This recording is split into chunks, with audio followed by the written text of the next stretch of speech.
inzego z'iteganyagihe zivuga ko Ayan yari ivanze n'imvura nyinshi bikabije, ari imwe muri za serwakira zikaze nabi cyane mu mateka ya Leta zunze ubumwe za Amerika.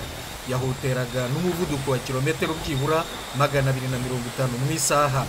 Yateje imyuzure, irengera amazu, ibitaro, amateme, imihanda n'ibindi bikorwa remezo.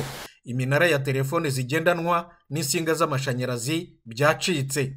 Abantu miliyoni 2.5 bari mu mwijima, abandi ibihumbi n'ibihumbi ntibashobora guhamagara ngo batabaze. Abatabazi babuze uburyo bwo kugera ku bakeneye kwitabwaho. Kugeza ubu umuntu umwe w'umusaza w'imyaka 72 y'amavuko niwe umaze kumenyekana ko yitabye Imana, ariko leta yiteze ko abapfuye bashobora kuba ari amagana.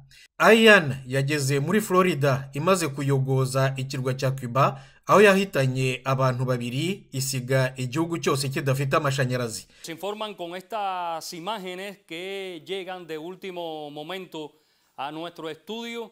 Mu nyanja hagati ya Cuba na Florida, Ayan yaroshye ubwato bwari butwaye abimukira ejo kuwa gatatu. 4 muri bo babashije koga barambuka bagera ku butaka bw'akarwa ka Florida kitwa Stock Island.